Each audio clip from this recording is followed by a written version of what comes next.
Welcome to When ICE Comes Knocking at Your Front Door, understanding the new laws governing immigrant workforce, worksite enforcement, and I-9s. This presentation is brought to you by the CCIA Human Resources Committee. In regards to participant questions, due to the number of attendees, all attendees will be muted. If you should have any questions, please direct them to info@strattonagency.com. Please make sure you mention this webinar date and which company you represent. Also include your phone number, as we may want to contact you for any more complete answer or question clarifications. My name is Ted Schwartz, and I work for the Stratton Agency 9-Point Strategies as a Human Resources and Employee Safety Specialist. I've been in the human resources field for about 14 years. Prior to that, I was a police officer for 16 years. Those two fields make for a unique understanding of the legal aspects of the human resources field, including extensive experience in the following areas not usually found in the human resources. Previous OSHA outreach trainer for 8 years. I was a human resources investigator, including OSHA investigations, Equal Employment Opportunity Commission, Department of Fair Employment Housing, and National Labor Relations Board investigations with a very high success rate of resolve. Specialist in trainings such as drugs, narcotics, alcohol, and probable cause field testing. Also a specialist in emergency action plans and active shooter incidents, and a specialist in injury and illness prevention plans, respirator protection plans, and chemical hazards communication plans. So what are we going to cover today? Immigration and Customs Enforcement, their jurisdiction and authority. How can ICE find out about your business? Why would they find out about your business? But they usually do. How to stay off of ICE's radar screen. Very, very important. They're just not going to show up at your front door because of the weather or something like that. We'll get into more of that. And then we'll talk about, I know there might be some here that are not from California, but we'll talk a little bit about California sanctuary state law. I think it's good information and good read for any state based upon what's happened just yesterday with Jeff Sessions being in Sacramento. There's going to be a lot of states that are watching us to see how this all plays out. And then what about those I-9s? An I-9 form is required everywhere. It's required to whether you have 1 employee or 10,000 employees. Properly filling out those I-9s, you'll see later on, is so very important. That's one of the reasons that the criminalized people can show up at your front door if the civilized people who review these I-9s find some type of criminality. All right. So what's in the news? Everybody's probably aware of, what's the word I want to use, disagreement between the state of California and the federal government. They've been doing and planning raids throughout California for as many years as I know. Nothing seems to be changed on the federal level, other than I think now California has become sort of a poster child for immigration raids, which are going to continue. There's not any particular type of group they target. Believe me, they don't need to just go out and have fun with some employer. They're so busy. These raids, as we'll talk about, are so planned. They take so many agents. They go over so many days that they generally know what's going on. So just yesterday we had U.S. Attorney General Jeff Sessions come into town and talk to the California Peace Officers Association. And his main topic was obviously what's been happening lately in the news. And he, along with a lot of ICE officials and probably some law enforcement officials, were very upset when the Mayor Libby Schaaf decided that she wanted to tell the world that ICE was going to be coming to the Bay Area, particularly in Oakland, and make a lot of arrests. She did that. They still made a significant number of arrests, but according to ICE, they felt because of her actions, there was roughly, I think it was 600 or 800 people that they didn't grab onto. That's going to make much more difficult to grab onto because of her statements. So out of that, and I'm sure it's been in the ball game for quite some time, the federal government again, this is why it's so fluid, has decided to sue California, challenging 3 of California's recent immigration bills. And basically what those are going to say is, hey, California, you don't have the authority to have bills dealing with immigration. That's strictly a federal law. This is why it's so fluid, okay? So I think what's happened is California has somewhat stepped in itself by making such a big deal out of this, that the feds have come in and said, well, we're going to make a big deal out of you, and now it's going to be, you know, a back and forth thing. How the lawsuit will come out, initially the state or the federal government is asking the federal judge to stop the laws right now from taking effect, which will affect ultimately some of the actions we're talking about today. Again, very fluid, and I'm sure we will be presenting this again sometime, maybe early summer, with what's going on out there. So it's an ongoing battle. It will be for some time, but I think employers in California need to be particularly vigilant and particularly aware of what the law are. Most of you who have some type of license dealing with cannabis, most all those licenses someplace will say that you must obey all laws, whether that's state or federal law. So again, I don't have a pill you can swallow that will tell you you're completely 100% protected, but there are some things you can do to, as I said, sort of ice-proof you in a way. It's just more of a matter of whether you want to take the time and do it. And again, this doesn't make have a number of employees tied to it. It's if you have 1 employee on up. Of course, the more employees you have, the more potential you could be on their screen. And we'll talk a little bit about, you know, how you can get on that radar screen. Okay, any questions so far?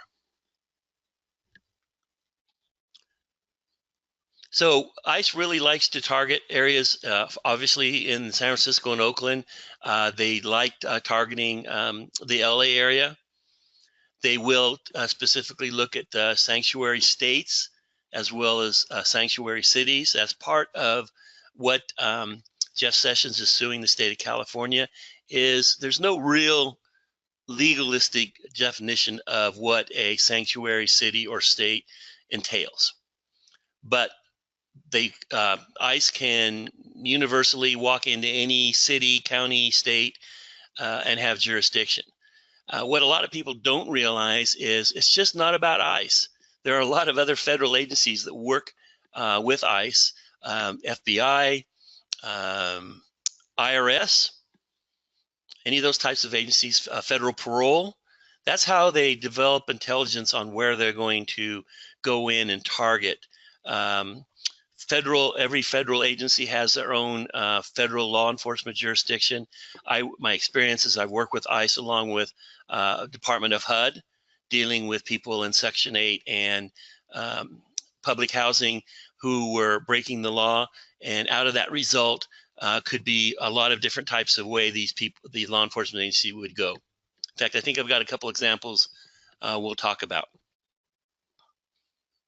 So they made it clear. The feds have made it clear, California, hold on tight. That's a quote. They're going to basically continue to go after California. Now, the 600 or so or 800 or so targets that they had based upon Mayor Schiff's comments, these aren't going to go away. They're going to be harder to find, but they will continue to go after those people along with other cities and states. You can guess that if they were in the Bay Area, specifically in Oakland, and they were targeting around 1,000 illegal immigrants, that they will, they will continue to go after them in some form, somewhat based upon how the lawsuit that Jeff Sessions filed with the federal government. I expect probably within a couple of weeks we'll have some at least initial determination off that. Just recently, some of you may have remembered immigration agents raided a bunch of 7-Elevens. They like to do this. They like to go into businesses that are multi-area jurisdictions to show that, yes, they can go into LA at the same time they can go into Oakland, at the same time they can go into Sacramento. Now, what's not being told in the news is these ICE agents just didn't go in there to get a Slurpee and see something going on. They have intelligence and have had intelligence for some time on exactly what is going on. ICE likes to make the big hit. Okay, so you're going to see people arrested. You're going to see some of the situations going on where, even though the state of California has these laws, an employer's hands can be somewhat tied in how they deal with it. And that's what I want to go with you in a little while, is talk about, yes, this is the state law, this is the federal law, and unfortunately you as an employer are in the middle and could be in serious problems if you are not in compliance with either one of those laws. So I don't think it's going to take rocket science to protect you, and that's one of the jobs in the HR field that we try to do. Is it's impossible to ICE-proof you, but at the same time, if you're willing to make certain adjustments and follow certain regulations, it's part of doing a legal business. And I think in the cannabis industry, that's what you really want to show the government is, hey, I'm out here doing everything that's required of me legally. Why pick on me? And you have a better chance, I think, of fighting those allegations if you are in compliance. So convenience stores is one of the targeted areas, and ICE likes to show again that they're big enough that they can do raids from Los Angeles, New York, all those types of issues. There may not be a direct arrest coming out of those, and they usually aren't. They'll go back and they'll do warrants and those kinds of things. But yet there are reasons why, yeah, they can come in there and they can take somebody to jail, and it doesn't make any difference what California says. There's not much that California can do about it. So what ICE says, this is quoted right off of their site, geography is not a factor. So if you think, well, I'm just a small cannabis business with 4 or 5 employees, when we talk about some of the ways ICE finds out about you, they don't care if you're in Podunk City or in LA, you still can be a target. Industries are not a factor. However, we'll talk about some of the industries that are what the state, specifically the state, calls underground economy. ICE can audit your I-9s anywhere of any size, and they do that. And again, we'll talk about the ways of how ICE will show up at your front door. Again, ICE just doesn't show up because they're walking down the street and they say, oh, it's cannabis business, I want to go in there and audit their I-9s. They usually have what they have, leads or intelligence from the public, other employers. Joe down the street who's doing everything legal cannot charge the same amount of money that you're charging because you're paying your people under the table, and et cetera, et cetera. And so that employer gets upset, drops a dime to OSHA and says, hey, my next door neighbor who's selling cannabis is not paying taxes on employees. And bingo, you've got a complaint that has to be filed. Okay, they very seldom just do what they call random audits. I think the only reason they put that out there is because they want the public to know, yes, we can do a random audit. But again, I don't think that's in their auditing process to do it.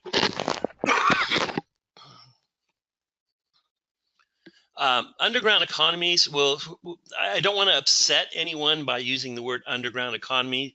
There is a legal definition of underground economies, but what they tend to target are businesses that have a heavy cash flow, which unfortunately, we're seeing that in the cannabis business. At some point in time, yes, it's going to be looked at in that vein, but they like to do these types of business in particular. I've had much experience with ICE in restaurants, as we have quite a few clients in the restaurant business in the Bay Area. Again, a large cash flow. They may be doing everything legal, but we'll talk about an example of how that can come back and haunt you. But those are basically the areas there that probably have more of an underground economy flair to it. And again, I'm not wanting to upset anybody and saying, hey, I've got a lawful cannabis business, retail business. Why would you be calling me an underground economy? Well, I think everybody will agree that there's still a lot of underground cannabis businesses out there that are unfortunately making the legal businesses look bad, and they're going to be swept up ultimately by some federal agency in these types of issues. One that I like to use as sort of a poster child for how this can get out of hand. I don't know how many of you are in the Bay Area. If you are, how many of you remember a Hispanic restaurant chain called El Balazo? Used to eat there all the time in Pleasanton. Love their food. Well, they got raided once by IRS. They never came out and said how IRS showed up at all these restaurants. But what the IRS did find was an underground economy. Why? Because El Balazzo had an unusually high amount of undocumented workers. Now, the IRS isn't in there to arrest anybody on immigration issues. And you would think after IRS was in there that El Balazzo would clean house a little bit. But guess what? They didn't. They had too many undocumented workers to just say, okay, you guys are all fired and you go your own way. But what happened is these federal agencies talk. IRS got a hold of ICE, and a year later, guess what happened? ICE hit them. And of course, based upon the probable cause and intelligence and information that was given to them by the IRS, this was a piece of cake. And just from that 111 restaurant chain, 62 workers were basically faced deportation. They ended up filing criminal charges against the owners, and the businesses are no longer in business. So basically, the Feds put them out of business. I don't even want to guess how much in attorney's fees this probably cost the owners of El Balazzo. They face significant, we're talking millions of dollars in both civil penalties and jail time. Okay, so this is one here that basically starts with one federal group, and again, they all talk, so it ends up being a problem for somebody else.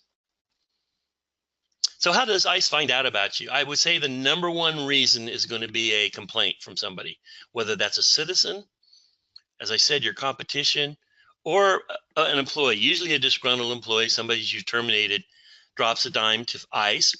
I've had employees call ICE, OSHA, state, anybody they can get a hold of. And as a general rule, these agencies must follow up. Another way that ICE can find out about you is through a civil audit. So while a civil audit is going to either determine whether, hey, everything is fantastic, or you're going to face some type of civil fines.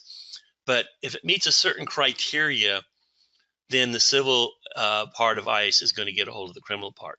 And that's when the criminal fines come in and jail time. So like El Balazzo, you can hit big time civil fines. We'll talk about those. And you can be hit with the criminal fines and jail time. So if they really want to mess with you and you are doing illegal activity, they will do it to you. As I said, the IRS versus ICE investigation. So another governmental agency that may audit you could put you in harm's way with ICE. Undercover investigation. Have you ever thought about one of those employees that you hire who might be Hispanic, might be Russian, might be Afghanistan, might be from another company, and the way you handle that new hire process, if you will, a lot of different things. You may say, oh, don't worry about not having the right IDs. I've got them. Or a lot of different things. That undercover person, that future employee, is actually somebody with ICE. So again, they know 99.9% of the time when they show up at your front door, whether it's a civil audit or a criminal investigation, they know. It could be an underground economy investigation, and it may be through a law enforcement contact. You might want to think in a perfect world that none of the state, local law enforcement agencies talk to ICE, but they do. They do. It's a fact of life. So those are 6 ways, I think, a lot of different ways that ICE can find out about things going on in your business that may not be legal. So ICE, when they audit your employer forms, they basically started ramping up during the Bush administration, although during the Bush administration, they were much more into the actual ICE raids and criminal activity. But during the Obama administration, they significantly went up on the audit side. They did very little criminal stuff as far as raids. So they really went up on the money side of the civil. But, it's a lot of bucks these guys are collecting. It's not, some small amount of money. I personally don't know of any insurance company that would reimburse you for these types of activities. So that's a lot of money that could come out of your pocket. Out of the ones that actually showed some type of criminal implications, remember the undercover people or something else, they did arrest some company managers and owners. So it's very important to understand there's very few areas of human resources, whether it's California or federal government, that a manager, a supervisor, can not only potentially go to jail, but they can be fined tremendous amounts of money. That's your 401k, that's your house, that's your income. So, primarily the three major areas that managers can be held potentially civilly and criminally liable include harassment in the workplace involving especially criminal activities. OSHA, you have someone die in your office, there could be criminal charges done. So, that's why I think it's so important for managers to pay attention to these issues. Here's a Washington herb grower. This is not a cannabis grower, but somebody actually grew herbs. $1 million for knowingly employing illegal aliens. $1 million. Okay, a lot of money. The case was spurred by a tip to ICE. Now, they're not going to come out and say who tipped them off, whether it was a competition. But again, most of these issues come from disgruntled employees. So how to stay off of ICE's radar screen. I don't expect everybody to 100% agree with me. I've had some cannabis employers who said they don't feel it's their job to do this kind of stuff. But unfortunately, the law says it is. I'm not going to throw the things out. I'm the bearer of bad news, but ultimately as an employer or manager, you're the ones that are going to have to make these types of decisions. But the first thing to really stay off of ICE's radar screen is to properly fill out the I-9 on all new hires within three days of employment. When I first started in the industry, I think an I-9 was 2 pages long. Now it's about 6 pages long. Okay, I-9s are updated every 2 or 3 years, making sure you use the right dated I-9 is very important, making sure you properly fill it out. There's a lot of nuances to it. In fact, we do for our clients every year, we do an I-9 free training for them to go through this kind of stuff. Each one of those improperly filled out lines or improperly doing something else can have a separate fine attached to it. A lot of times if you're doing an I-9 improperly all the way through, say 15 or 20 of them, that's a fine for each one of those. That's how it gets to be so expensive. A lot of times when I'm dealing with clients, one of the things I'll ask them is, how do you think your I-9s look? And they'll respond back by saying, oh, they're great. Well, that's my first red flag, because I find very few employers who properly understand how to fill out an I-9. And at that point, I'd like to say, hey, we really should do an I-9 audit just to see if you're in compliance. Okay, but I-9s are the first thing. You want to make sure you treat all your employees equally, fairly, and within the requirements of federal and state law. That usually comes in like in a payroll issue or a rate issue. We don't want to give them any cannon fodder for these federal agencies to come in and investigate you. This usually becomes a problem when we have an underground economy.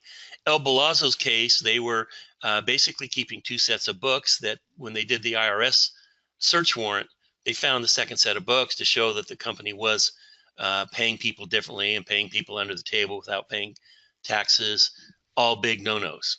Third thing, become a member of E-Verify. It's a free service. A lot of you probably have heard over the years bad thoughts about them, bad comments. We've been using E-Verify for probably about 10 years. And granted, when it first came out, it had some problems. Now it's almost foolproof.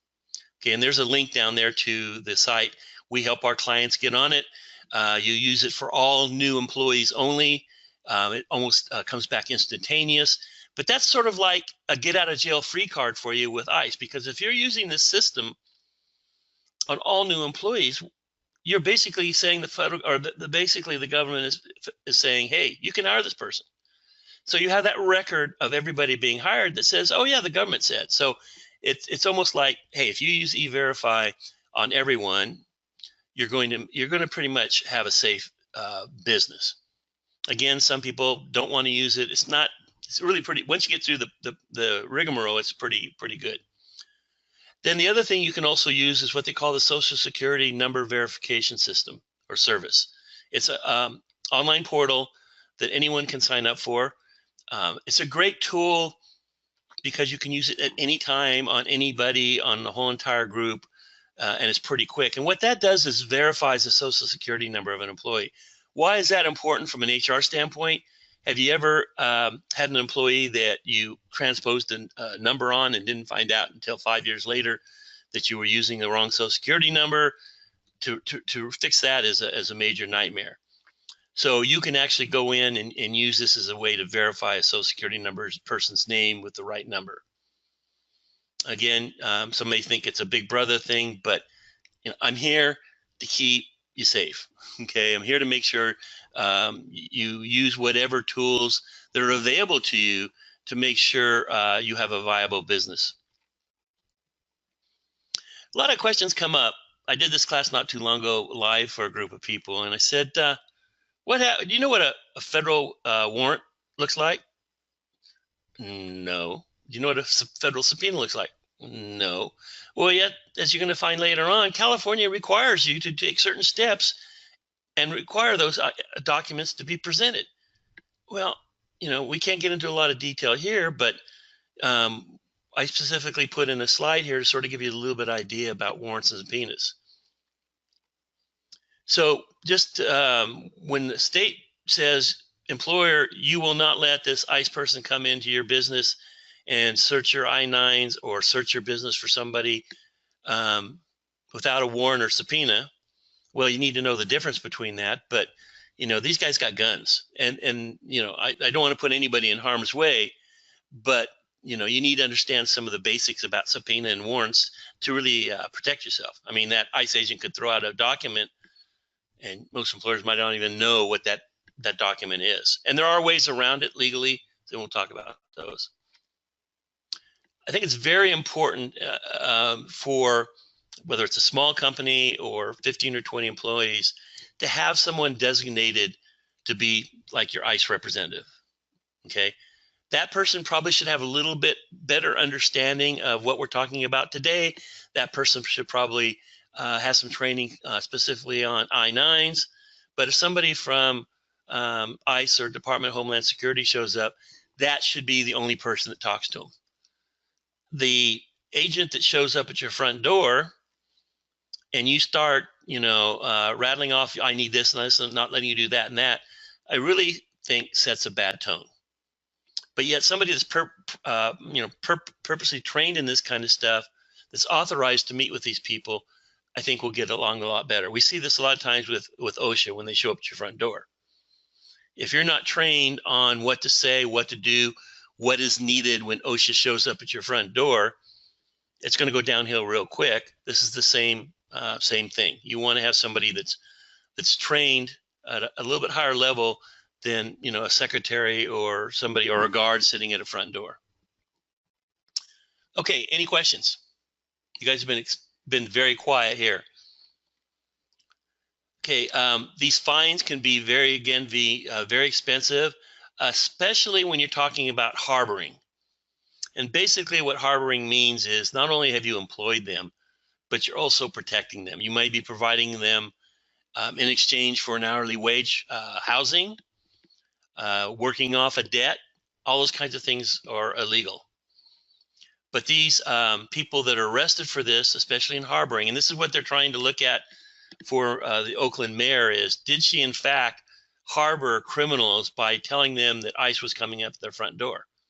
If she had done the same thing with the mafia or one of the street gangs, she probably would face some serious charges. In fact, in the news, they're saying that the U.S. attorney is looking into potentially filing charges against her for specifically, doing that. So we'll see how that goes. But harboring is a arrestable offense, 10 years in prison and a $250,000 fine.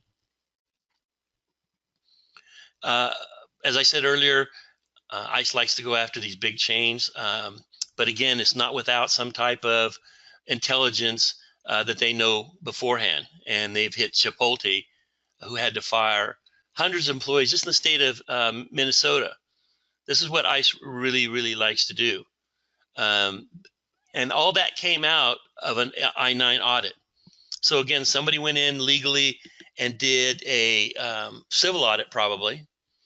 And out of that civil audit, they found out, there's something going on here. We see it, especially if we see a pattern. Usually that ends up going to interviewing some of the workers where the I-9s are not filled out properly. And once I see some type of pattern, bingo, that's when they do the arrests. So let's talk a little bit about the California sanctuary state law. There are also, as we'll see in a minute, cities, in some cases counties, that may have sanctuary laws in themselves. Again, there's no legal definition of what a sanctuary state is. But basically what California is saying now is they're prohibiting employers from voluntarily consenting to an immigration enforcement agents entering non-public areas. And I want to emphasize the word non-public. So this just isn't a blanket statement saying anywhere, anytime, or whatever. Non-public areas of the workplace without a warrant.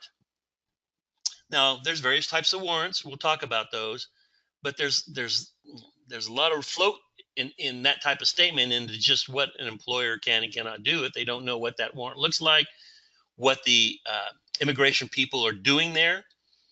Prohibits an employer from voluntarily consenting to an immigration enforcement agent's accessing, reviewing, or obtaining employment records without a subpoena or court order. We'll talk about that. I think the key word here is subpoena. Goes part and parcel, possibly with a court order. But again, where does this come into play with guys showing up at your front door with guns and demanding access? So right now, this could change tomorrow. These are the sanctuary cities or county in the state of California.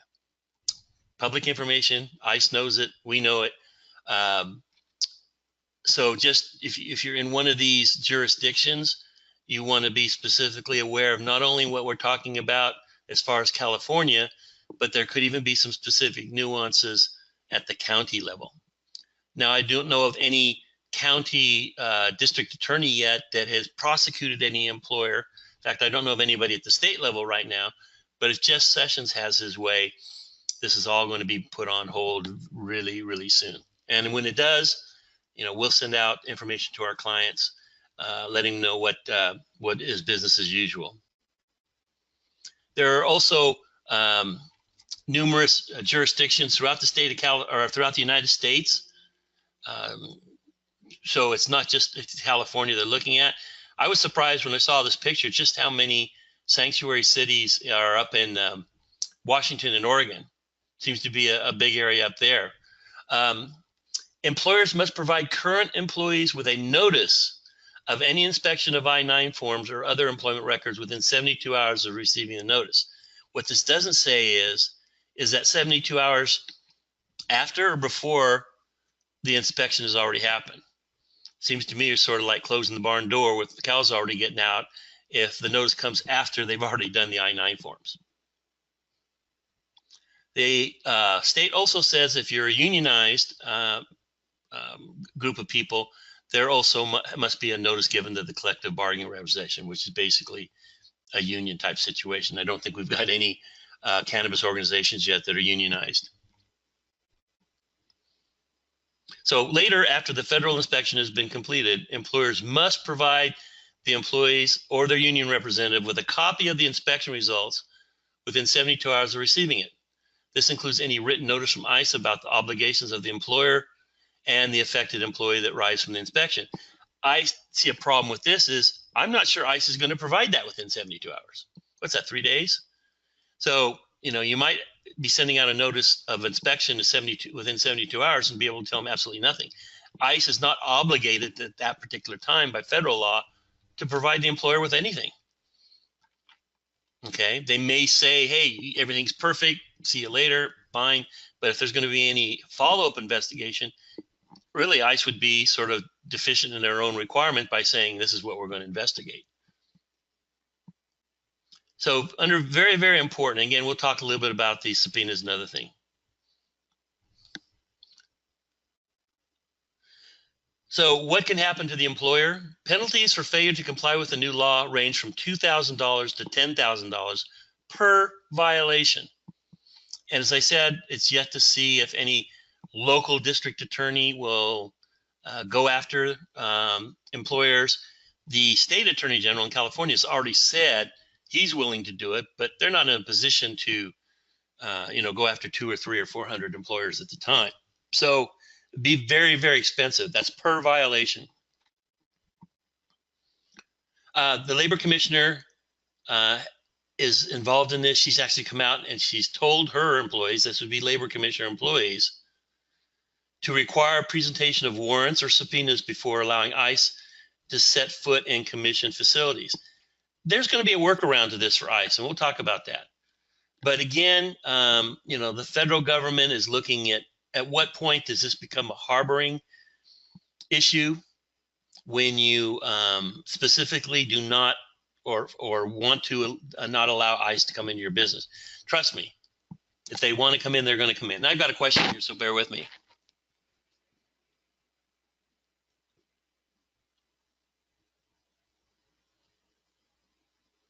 Yes, thanks, Matt. There is a form out now that that the state is providing on this notice thing. What you're not going to see on that 72 hours is any follow-up criminal activity that ICE may come out of it. It's going to take them longer to do that than 72 hours. So while it might give you a relatively clean slate civilly, there may be some type of issue that they want to go after someone criminally. What would happen if, for instance, a ICE person came in and looked at your documents and found out that there was a warrant for Joe? Okay, they're under no obligation to tell the employer that Joe has a warrant out for his arrest. And again, remember, this is things that occur in non-public areas. So we'll talk about that. So in summary, requires employers to ask immigration agents for a warrant before granting access to a work site. Okay, so they're going to show up probably at your front door. You're going to have either yourself or your representative say, hey, I need to see a warrant. 2, prevents employers from voluntarily sharing confidential employee information without a subpoena. That would be anything in their file. That would be the I-9. Requires employers to notify their workers before a federal audit of employee records.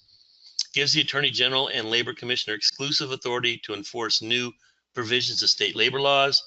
And 5, prohibits employers from re-verifying information on employment verification forms unless compelled to by federal law. So that's that in summary. And again, this is one of the laws that Jeff Sessions is asking the federal court to, at least for the time being, put a hold on from enforcing this law. So I mentioned we talked a little bit about warrants. The 2 most common types of warrants out there is a search warrant, which basically gives the officer a right to search the premises. The warrant will lay out what they're looking for, where they can go, what they can do, what they can take. Before they leave, they have to give you a complete list of everything that they're taking. And then the second one is a warrant of arrest, pretty self-explanatory. Okay, so in that case, they have an arrest warrant. They can go into any area if they have reasonable cause to believe that Joe might be hiding in there, okay, with that arrest warrant. A subpoena is usually used to obtain some type of paperwork or to gain access to a bank account or whatever. Okay, so a subpoena is not going to be used to arrest anyone. An arrest warrant typically won't be used as a subpoena for documents. They'll take what they want, basically the warrants say they can take, the search warrant. Federally, some types of subpoenas are issued through the courts, and others can be written by a federal special agent in charge. In my past history as doing a fraud investigator, we actually served subpoenas on Costco all the time, and none of those had to be signed by a judge. They all were signed by a special agent in charge. Okay, and basically we were looking at financial records and seeing what these people were spending their money on at Costco. Very simple thing to do. Didn't even have to go through the courts. And depending on what type of subpoena it is, some subpoenas involving bank accounts have to be the owner of the bank account, if you will, has to be notified of the search by the subpoena within so many days. 4, the problem that could crop up with the state of California with not allowing a police officer to go into your private areas is there is such a thing as hot pursuit. If you had 2 police officers, ICE agents outside, and they see Joe go inside the business and they start chasing him and he runs inside the business, they don't need a warrant to go in and get him. They can follow him in there and wherever he ends up going, arresting him. Okay, that's one of the possibilities. And then, of course, the other issue, whether it's the state of California or federal government, if they actually see the crime being committed, in most cases it's a felony, sometimes it's a misdemeanor, they have a right to arrest on the spot. All right, so there are some issues that you need to know about that do not necessarily require a warrant or an arrest or search warrant. 5, resisting a warrant of a subpoena or a subpoena in itself can be a crime. So if they have a warrant for someone's arrest and you say, oh, that person's not there, and you go park out in front and 10 minutes later the person walks out of the business, you not only have a legal right to arrest that person, but you probably also have a harboring issue coming up with the one who said, oh, he's not here. And you really need to understand what the difference between a private space and a public space is. Okay, and some of the examples might be, well, yeah, inside your business, that's certainly private, but it might not be if it's like a Costco or something like that. It's open to the public. Now, an office in Costco that's not open to the public would be a private space. Now, is a parking lot considered a private space? Maybe so, if the private space is something that's only for employees and maybe have a gate across it. But a public space could be the front parking lot. The public place could certainly be someone driving around, or what's to stop them from waiting outside the business for the person to come out, whether it's going for lunch break or going home at the day, or say they're making deliveries. That's no longer a private space, it's in the public, and they can certainly make the rest. The other thing I think it's very important to understand is while it's legal in California for possessing cannabis under certain circumstances, we all know it's still a federal law, okay, that you can't possess it. Now, if you have a illegal alien or somebody that's facing deportation and they're caught with marijuana, even though that is legal in California, that's still a crime and they can be deported for it. And that includes both recreational and medical cannabis. So you might see a increased workforce enforcement with this type of situation if you have people who are not legal in the United States. Certain visas don't give you the right to break the laws too. So even though the person may have a legal visa to work in the US, if they're found working in an area and being in possession of cannabis, that's a violation of federal law. It can be acted on. So let's summarize the I-9 form. I don't think you can see it, but look in the upper right-hand corner of the form under USCIS. You can barely see under the bottom of that little part there. It says expires on 3/31/16. So that's where you look at your expiration date. So there has been a new I-9 issued since this date. Okay, so again, it's a civil fine if you're not using the right I-9. Now, you don't have to go back and get all of your other employees updated. That's okay. This would be all new employees hired after that date have to be on the new I-9. So make sure you're using the correct I-9. Make sure you fill it out completely. Don't say, well, bring your documents back in a week and I'll worry about it then. No, you can't do that. You have 3 days to basically fill out the 9-9, but that's not a grace period. But again, you can't say, hey, bring your documents back. Or the employee says, well, I'm currently trying to get my visa information. It might take 30 days. No, you can't do that. Only use approved documents and do not require certain documents. If you look on part of the I-9, It will list all the types of documentation. There's 3 categories.